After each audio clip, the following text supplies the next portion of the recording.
It's been a great pleasure to be doing this exhibition with AEAF, Performance Presence Video Time, and I write quite a lot about the remediation of performance art on video in this book, which is kind of obviously a kind of advert for the book.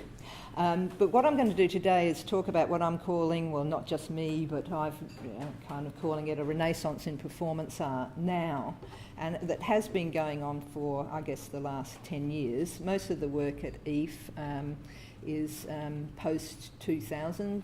Some of it's very, very recent, post-2010.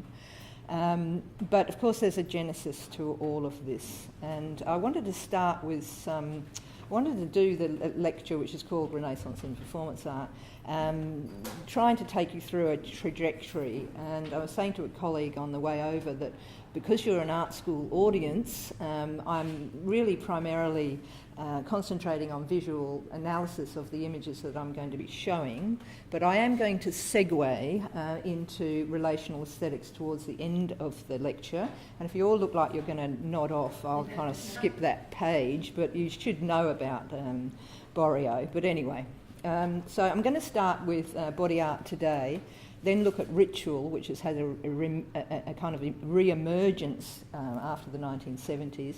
Activism, likewise, re-emerged because of relational aesthetics, I'm going to argue, and then I'm going to end with event as document.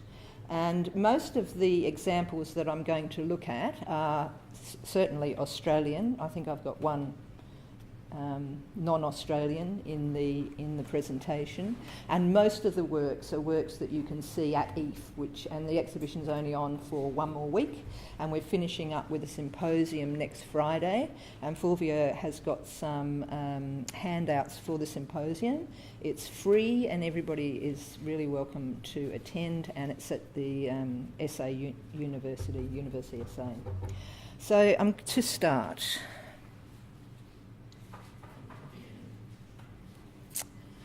with this work, which is a wonderful work, I'm going to just leave the dates on the screen for you.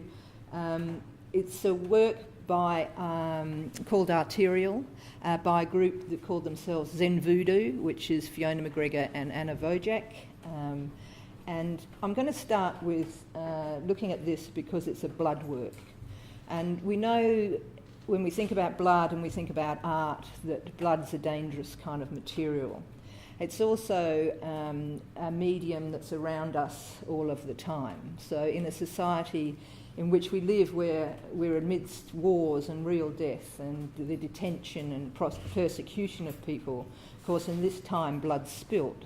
So how can artists enter into this realm and make a point, make a difference?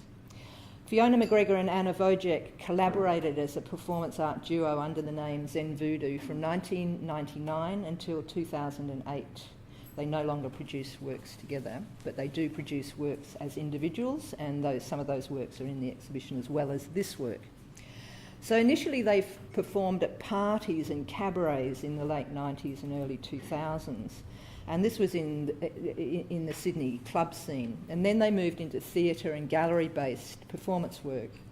And in 2005, as part of a residency program at Performance Space in Sydney, Zen Voodoo conceived this work, Arterial, as a 3-channel video. In 2006, they developed the work as a live performance, which they toured throughout Poland, which was Anna's homeland. And in 2008, the work was performed live at the Experimental Art Foundation here in Adelaide, where the video installation was also shown. So it's like coming back to a venue where it's already been. And in Poland, the duo met like-minded artists. There was then and still is a huge performance art kind of culture in Poland. And these artists there were committed to experimental performance work which stretches the limits of the body. So it's quite a radical kind of culture in Poland. And subsequently, Fiona McGregor, who's also a writer, she wrote that book called, Indelible Ink. So she's quite a renowned writer, novelist. But she wrote a book after this tour they'd been through Poland called Strange Museums, A Journey Through Poland, which I really recommend to you. It's a kind of travel log of their artistic tour through Poland, and it's a very personal narrative about exclusion and about their travels, as I said, but also it's a very compelling story about performance art itself. So what does Arterial do? It presents two women shrouded in white, and their faces and bodies are covered in a translucent material. They walk very slowly towards one another with their arms extended. It's this Buto-like walk. Each step is almost imperceptible, a measured kind of shuffle. And the soundtrack is ethereal, comprised of the sounds of the inside of the body. Blood, the blood's pulsing, you can hear their breathing, and you can hear the heartbeat. So they walk on a long white scroll of photographic paper, and both have cannulas in the veins of their wrists. And as they spill their blood, which goes splat splat onto the paper, it goes onto this photographic emulsion where it binds together and congeals, allowing the scroll to be exhibited as a residue of the ritual. In fact, it was exhibited for the Blake Prize some years ago. Now, McGregor says that the performance is about loss and mourning, but she also refers to herself as a secular Catholic and notes that Wojak brought Catholic iconography to their collaborative work. And there's certainly a redemptive quality to the ritual that situates it within a long history, most specifically within the context of ritual in performance art. However, there's also a very private aspect to this collaboration, a pact or a contract between the two women who were once lovers. McGregor is hepatitis C positive, and in this sense the blood she spills is bad blood. It's contaminated and diseased, and as the two women come together at the climax of the performance, they don't touch. Wary of this contamination of the blood, they turn away from each other and face into the path of their own blood, not the blood of the other. Now, the shrouds that are worn by the female figures conjure up images of virgin brides and veiled women. The full-length garment could be seen as a white burqa, but the translucent material reveals the bodies beneath the veil. This mix of codes presents a powerful dichotomy. On one hand, the bloodletting for McGregor is redemptive, a quasi-religious absolution for her past sins.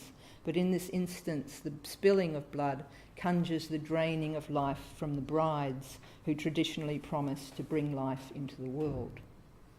The ultra-feminine burqa-like robes, which clearly show their sexualised bodies beneath, liberate the female bodies from their cultural confinements.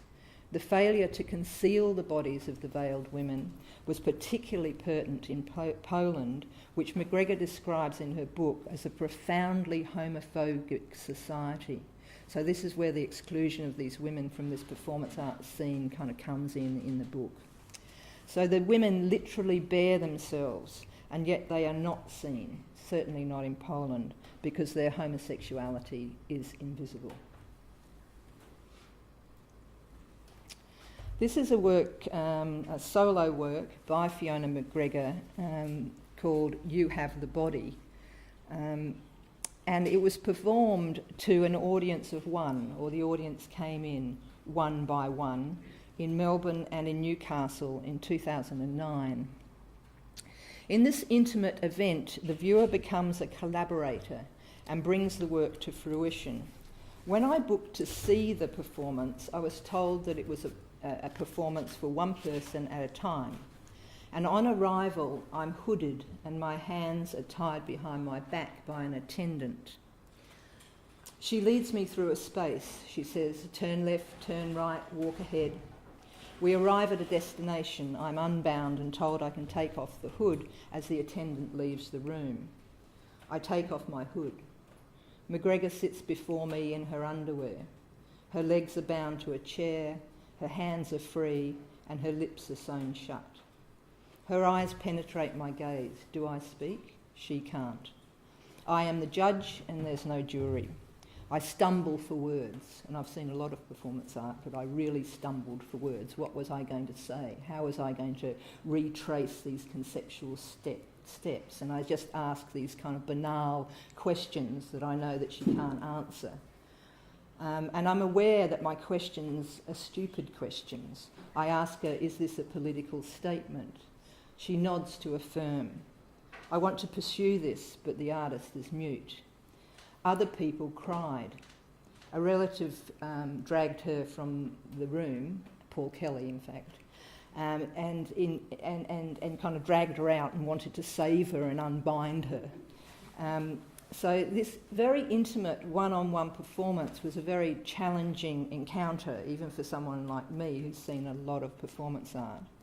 And for me, what the experience forced me to do was to ask questions about my own identity as a human being and an art historian, and where that boundary lay between the art historian and me as just a being. It's just a close-up where you can see how close the audience member is to the artist. I'm fine with the lights off if you want to turn them on.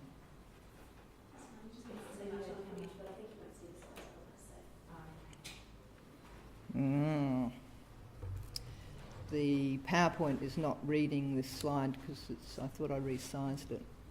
What it is that if you can imagine what this picture is, it's Sarah Jane Norman, and she is baking bread. She's in a kind of a slip, and she's baking bread, and there's some red stuff in the bread. So it's called Corpus Nullius.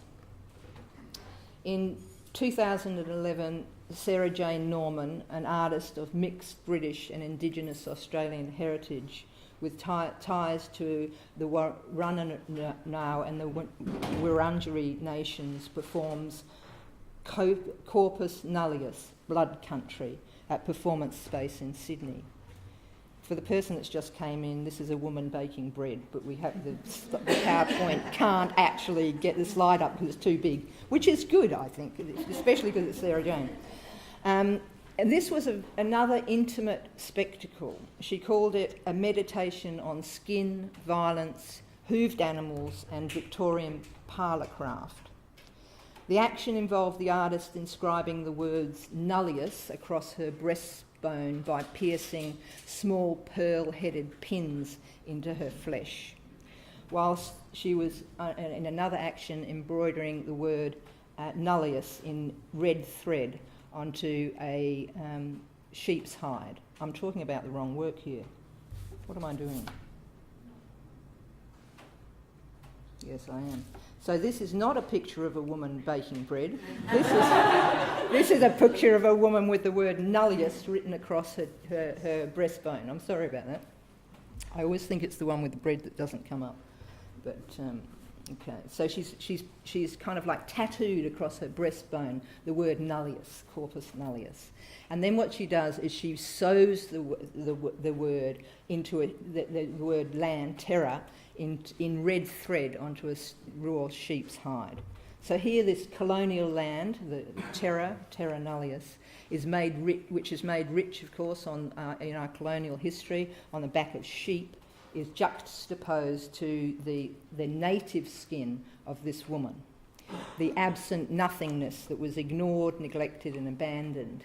And in this rendition, this woman returns to puncture our collective unconscious and to make that trauma very real. You hate it when the pictures don't come up. Okay. I think that's the only one that's going to be missing. So Sarah Jane Norman is probably best known for an intimate performance or intimate performances that she's done over and over again. This is called Rest Area, which she started to do in 2006, and she continues to do it when she comes back to Sydney. She lives in, like many young artists these days, she lives half of her time in Berlin because it's such a fantastic city to live in and be an artist, and some of her time here in Sydney. The performance is called Rest Area, And it's, again, a one-on-one encounter, which I think is a fairly new thing in the history of performance art, this idea we do a performance or an action just for one person, which makes it quite compelling and also very confronting, of course. So the individual audience member enters a space and lays down with the artist and is cuddled. So you get free cuddles. And you get this cuddle for about 15 minutes. And this is an annual event that she performs, and it's set up in various locations, usually outside the gallery arena in on-site shipping containers, sometimes vacant trucks, and in darkened hotel rooms. So it's one of these type of performances where you ring up and you book in for a rest with Sarah Jane Norman and a bit of a cuddle. Oops, there she is, making the bread. I knew she was going to come up. Okay, so this is a 2010 performance called Take This For It Is My Body, where she baked bread which was mixed with her own blood, and of course this is Indigenous blood, and she offered it to the audience who encountered her again in this one-on-one performance. Now, of course, you can imagine, those of you that know about occupational health and safety and ethics clearances for artworks these days, that there had to be some kind of disclaimer. So the audience came, they knew it was going to be a one-on-one encounter, but they had to sign the disclaimer saying that they knew that they were being offered human blood to digest. And interestingly, very, very few people declined to eat the bread. This is more of an installation performance by Norman, and she did this in 2012, obviously when she returned to Australia, and she was addressing her cultural roots again in this performance titled Bone Library. And what she does is she sets herself up in this installation mode at Melbourne's City Library, which is right in the middle of the city. And in this it's a very clinically archival work, what she's done is she's boiled and cleaned the bones of animals and then carefully inscribed them with the words of with Indigenous language words that have been lost but were once spoken by the people of the Kulin Nations clans in the Melbourne area. And in preparation for the performance, she said, I was thinking about metaphors for language as the bones of culture and the way that the skeletal structure of an animal works and the similar function of language in keeping a cultural organism going. And anyone that's done any Indigenous history will know that there are many, many Indigenous nations inside Australia, and they spoke all sorts of different languages, and a lot of these languages are being lost all of the time. So I'd argue that Sarah Jane Norman speaks across language, embracing the language of the body, its abject reactions and its unseemly borders. At the same time, she welcomes people into these actions as intimate viewers or participants in real-time rituals. The work's poignant on a human level and also on a political level. A tempo of one-on-one resonates into a larger context as the body and its affiliations filter back into the social community. So I think there's a real kind of politics to this work.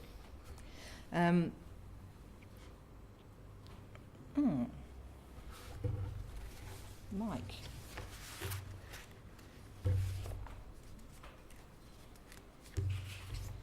Sorry, my pages are out of order.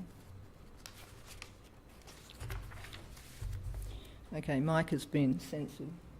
I'm going straight on to Catherine Bell. Mike Parr's not in the show. He could have been, but he's not. This is Catherine Bell. Felt is the past tense of feel, which if she'd never done any other work at all, I still think this work would have entered the canon of art history. So it's 2006, and a fair-haired woman sits astride a pile of 40 dead squid. Can we see her there? There she is.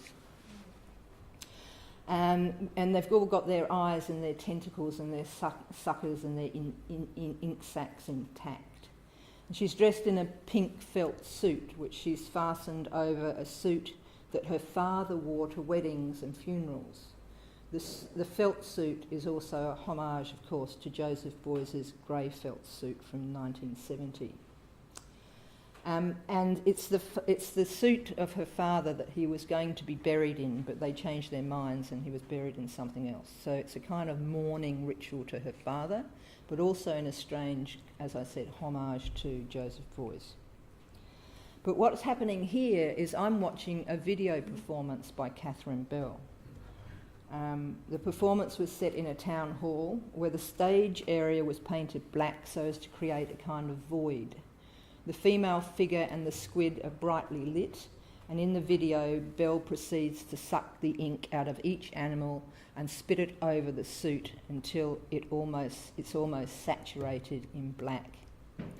She rubs the ink over her hands and face and gathers all the 40 squid bodies towards her, stuffing some inside the jacket, and slowly she shuffles backwards beyond the spotlights and she fades to black.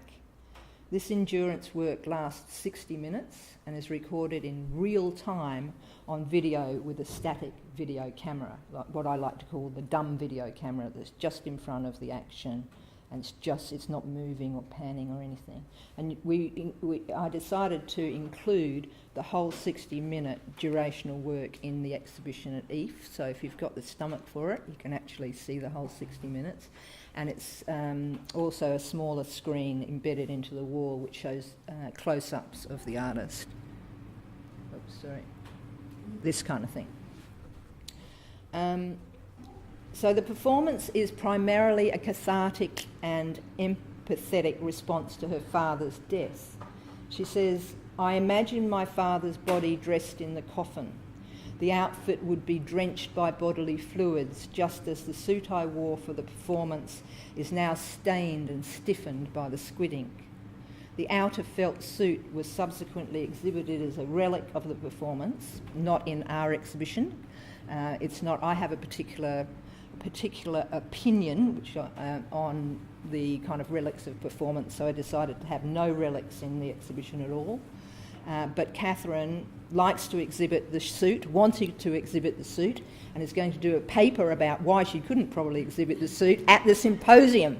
And she's a very good speaker. I suggest you come along and hear her. She might even bring the suit. I wouldn't be surprised. But for her, the suit is a symbol of the ghostly presence of the father.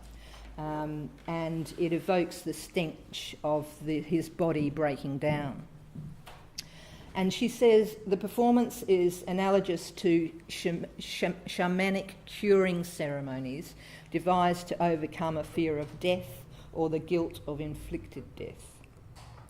Now, Joseph Beuys often used felt in an autobiographical way, which I'm sure you know, and so the material itself has this genesis in ritual-like performance as a nurturing and healing material. And Beuys's suit is often exhibited, as Catherine would like to exhibit her suit, as an iconic relic which invokes the artist's presence and the recalling of his story, or in this case, her story. So the autobiographical content of Bell's "felt is the past tense of feel" is not immediately apparent to the viewer of the video. The catharsis and the objection of the work are contained within the relation between the female figure and the dead animals. And although the video is silent, the physical action of sucking the ink induces a disgust as we see the artist making contact with each individual beak, and we envisage the eye contact that's actually taking place between the artist and the animal. I'm not going to recount other stories because she will speak about this work.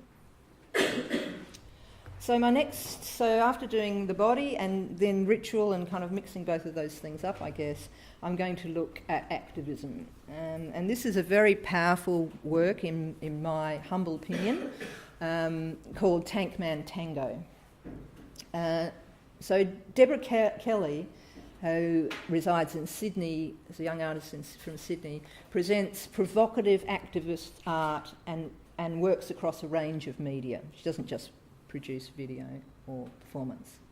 So working solo and in collaboration, she addresses issues of race, sexuality, national borders, histories of place and disruption. She uses the internet and social networking to generate political protests with people signing up to perform actions around the nation and sometimes around the globe. Tankman Tango was performed in 20 cities and towns across the world on June the 4th, 2009, as a memorial to the Tiananmen Square protests in China. Kelly spent hours looking at the famous footage, and you can look it up on YouTube. There's tons of the original footage, but also tons of Tankman Tango.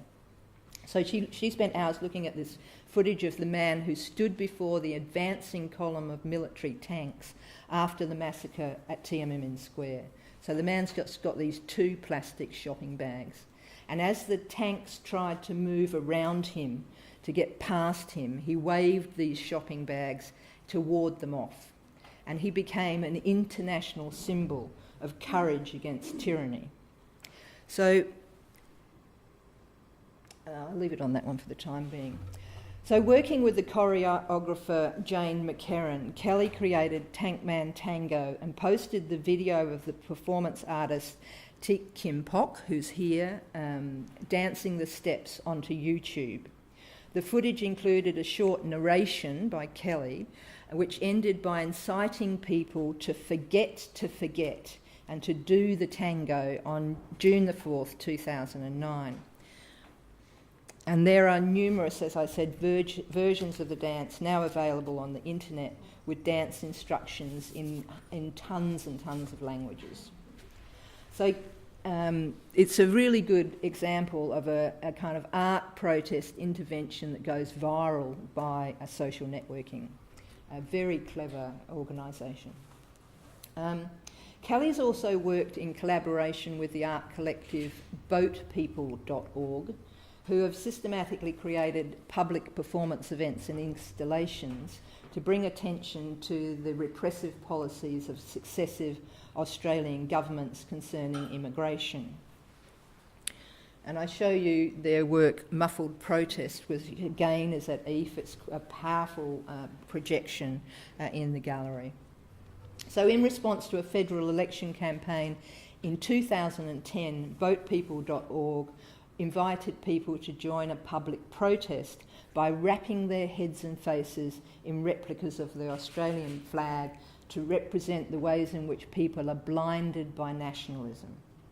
People were simply asked to congregate, again on social media. So again, it went viral. All people were asked to do was to congregate alone or in pairs or in groups or with their family and their friends, and to take photographs and or videos and send them to an email address. The anonymous participation of a distant audience was overwhelming as people sent in images of themselves congregating in parks, civic centres and even on the beach. All were muffled by the tyranny of nationalism, which was writing people into a history with which they did not relate. There's no doubt that this protest went quietly viral as people took up the action in their own ways. They organised their own groups, they went to sites suggested by boat people, or they created other sites.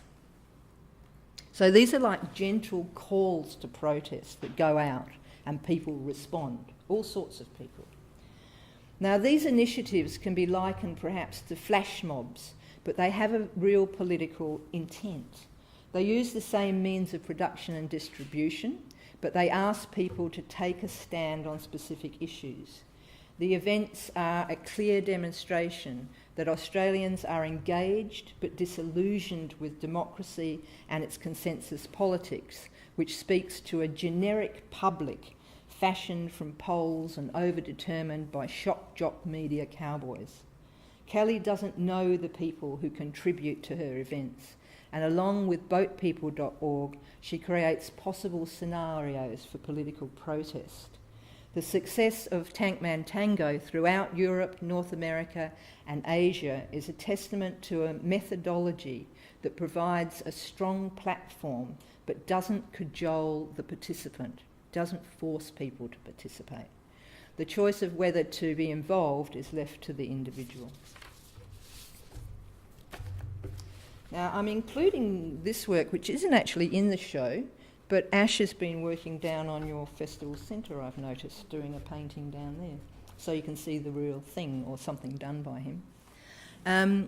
So I just give you, again, a visual kind of analysis of the work.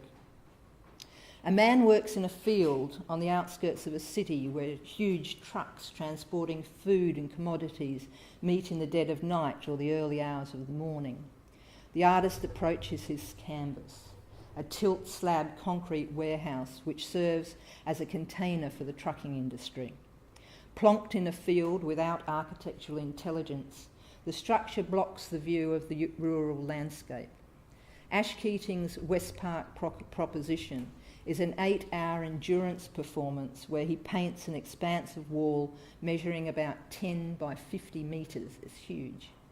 His audience consists of a large team of camera operators taking still and video footage, including some airborne in a helicopter. Dressed in track pants and hooded sweatshirt, the artist appears as a vigilante street artist. He hurls buckets of water-based paint at the wall and uses 30 pressurised fire extinguishers filled with paint to extend his reach. This action painting requires a great deal of athletic prowess and energy as the artist runs, jumps and arches his body so as to cover the surface. The aim is to make the wall disappear, to return the view of the landscape that the concrete structure interrupts. The event is filmed and remediated as a 2.13 minute 3-channel multi-screen video installation created in collaboration with Jason Heller. Now, I just want to say a few words about relational aesthetics. If you start nodding off, I'll move on. It's not very long, really. Because I think it's important in an art school context to get a kind of handle on this. There's 3 names on the screen. Borio, who wrote the book on relational aesthetics in 1998, but it wasn't translated till 2002 into English. Claire Bishop, who's a British curator, who's written a book called Artificial Hells, where she has a go at relational aesthetics, really. But people say that she's anti-participatory art. You can make up your own mind. And a guy called Grant Kester, who I think is more of a sociologist in a way and probably more committed to the idea of a dialogical or relational art. Anyway, a new generation of artists is talking about intervention by speaking about community and relations. The work of Nicolas Borio, the French curator, is central to this discourse. As I said, Relational Aesthetics, translated into English in 2002, became a textbook for a generation of art school students disillusioned with postmodern theory, especially disillusioned with people like Jean Baudrillard, who, when I went to university after I went to art school, Baudrillard was acclaiming the end of history, the end of politics, the end of feminism, and a host of other positions in a nihilistic rhetoric that gave no hope for resistance whatsoever. And Frederick Jameson, also from that generation, has argued convincingly that the nihilism of postmodernism is the cultural logic of late capitalism. So where to in the 90s? Along comes Borio. So Borio is a French critic and a curator, as I said, who says that he wrote relational aesthetics in the late 1990s to present what he saw as a seismic shift. His artist protagonists are people like Félix González Torres, Kurik Tiravanija, who I show you on the screen, Vanessa Brikov, I don't know why she's in his list really, but others like Santiago Sierra, who you will probably know, and Pierre Hugo, among others. Now, these artists create events in time and space that tangibly impact on the audience. Some involve participants in distant sites or create situations for the viewer to engage with. And this groundswell of event-based art had its genesis in early participatory and ephemeral forms of art, I would argue, and Claire Bishop does as well, from the 60s and 1970s. So Claire Bishop herself presents a thorough critique of relational aesthetics in her history of participatory art called, as I said, Artificial Hells, which is a very good book and very accessible, much more accessible than Borio, who's one of these French people, you know, who talks in kind of like very long sentences and you go, oh my God, get over yourself.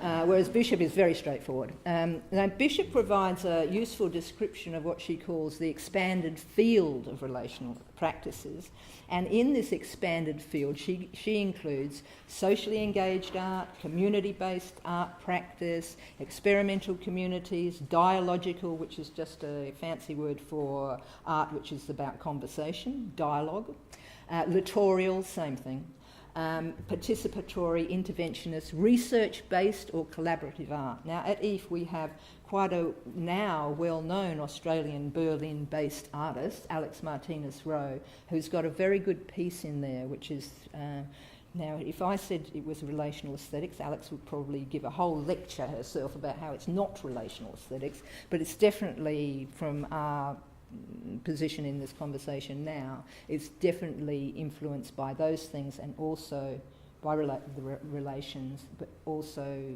the 70s. So she takes this feminist group from the 1970s. You go have a listen to it. It's very much a conversational piece.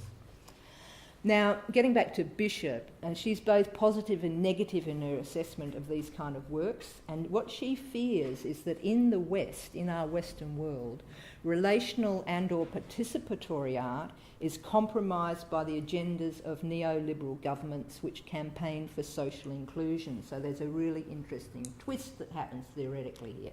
I hope you're still with me. So because of the experience economy which we live in now, because of the ghastly thing called creative industries, which I don't have time to go into, and also social networking, which we've seen today harnessing kind of activism and working very well in a participatory way for artists like boatpeople.org.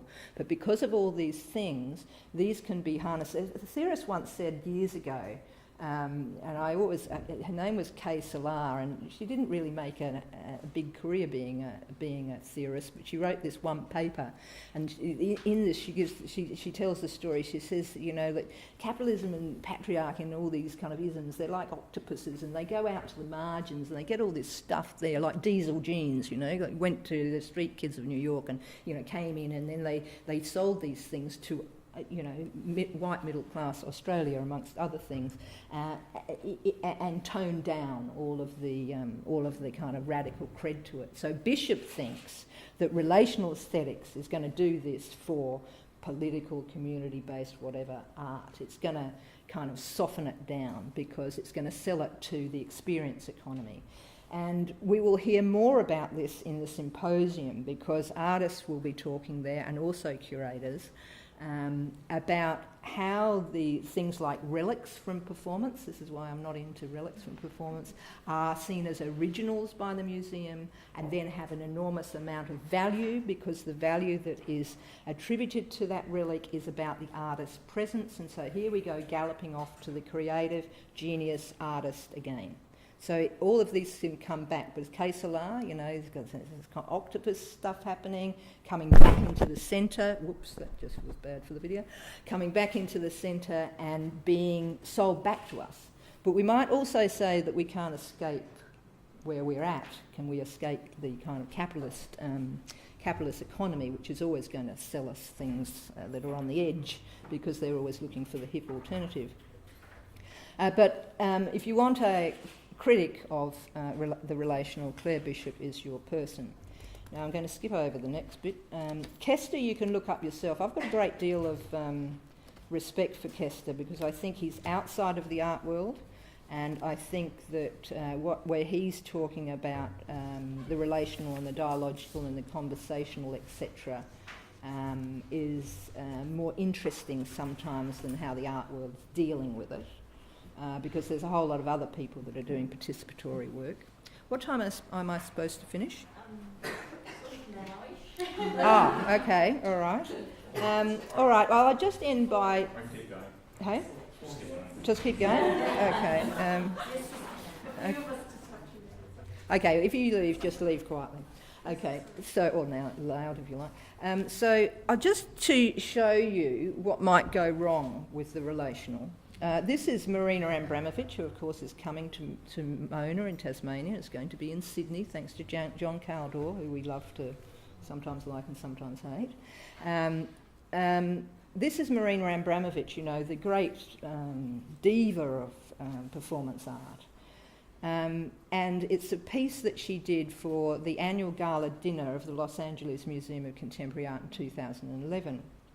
And you've got 85 performers here, and they were all paid $150 each, and they were all kind of got from art school audiences like yourself, and they were paid $150 to kneel on a rotating platform beneath the dinner tables, where you've got all these people that have paid thousands of dollars to sit at this gala, and they're great patrons of the arts, no doubt, but as you can see, they're not taking any notice at all about of these kind of rotating heads. So the hole is cut into the table, of course, which allows the head to protrude, and they go round and round, and the guests are sitting there drinking their wine and just ignoring them.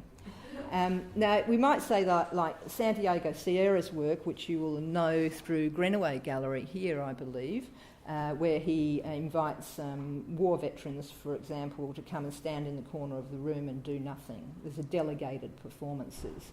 So like some of those works which have been highly controversial, because not only do people stand in corners, but he hired people to sit inside cardboard boxes in a space in New York in very, very hot conditions. And of course these were all Hispanic people or black people, mostly women, you know, who were, you know, the working poor. They had no work visas and so on and so forth, and they were the people that were sitting in the cardboard boxes, and the audience would go up and not know what was in the cardboard box. So all these people were being really, you know, really exploited.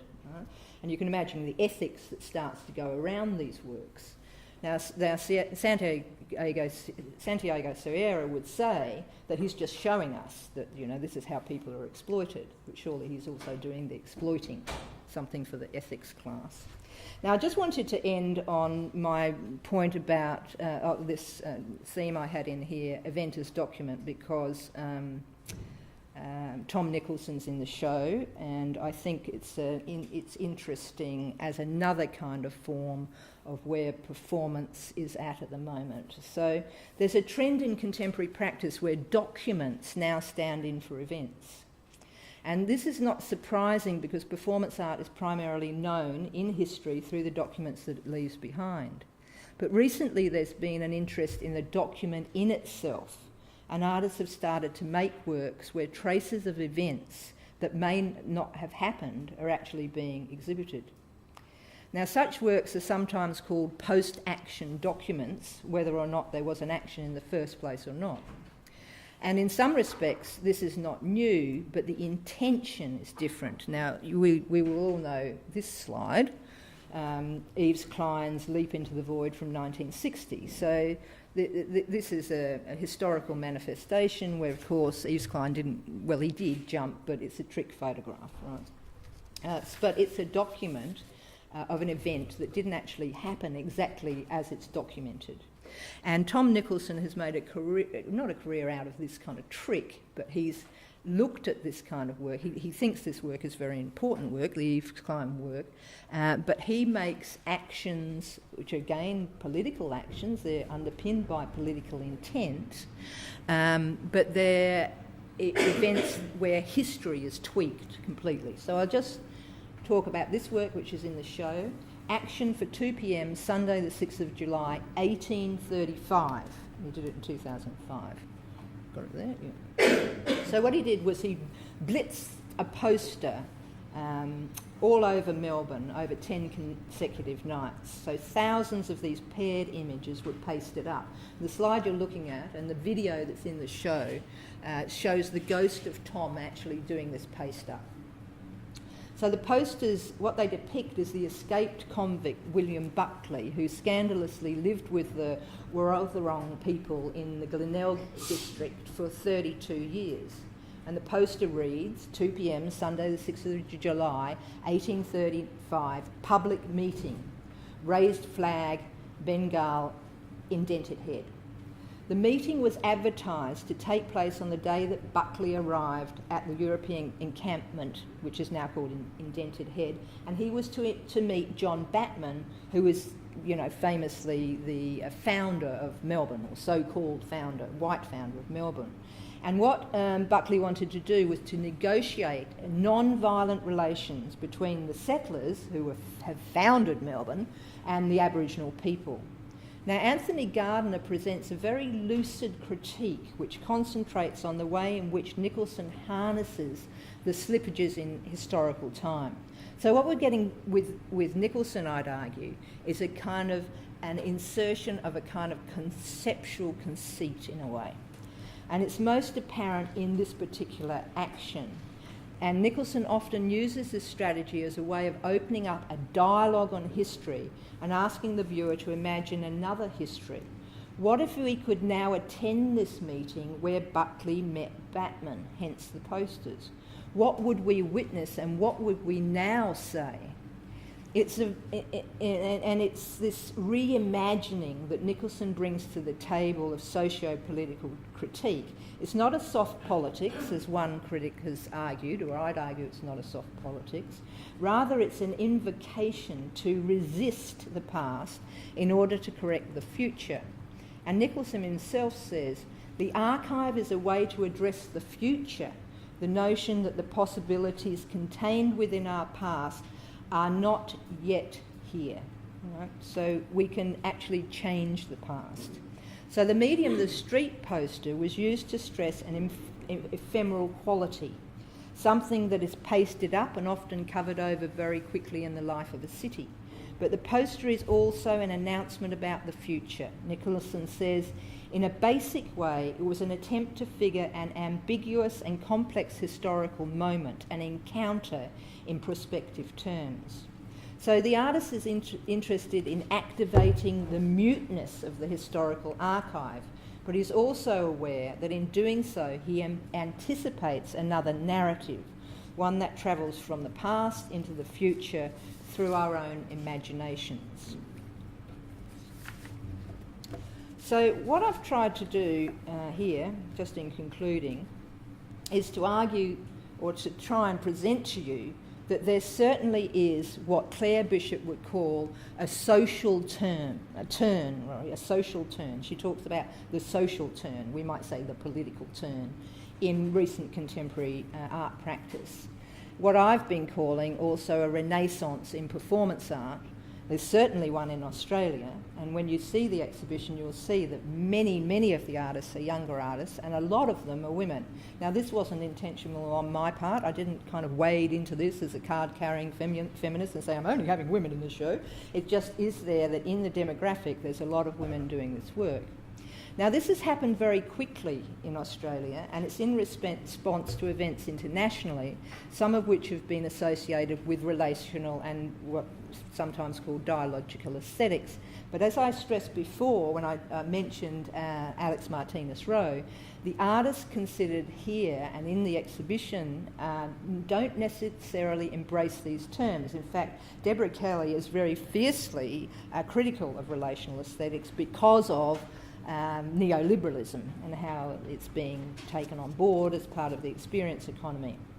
But what I've done in this lecture is to consider extreme art and where the body is on the line both physically and emotionally, and to see this as a practice that stretches the boundaries of the social sphere. And sometimes this is a demonstration of the extreme presented for a very small audience, those one-on-one performances I talked about. But sometimes it's mediated exclusively for video, like Catherine Bell's felt is the past tense of feel. And it's still a very dynamic post-event experience for the viewer. One can imagine oneself there with the stench of the squid, in the same way as one imagines oneself with Sarah Jane Norman smelling the bread baked with her own blood. After the fact, we can't really smell or taste these elements. We can't see these in the video representation of the performance, whether it was a documentation of a performance made just for the screen. But they're still made real to us by the viewing of the images in our imagination. And in the end, this is what Tom Nicholson's trying to get us to do too, to imagine this historical event perhaps recurring, and perhaps us changing, hopefully, our minds from what Batman would have said to Buckley in the mid-19th century. So that's it from me. Thank you for listening, and don't forget to take info on the symposium from Fulvia.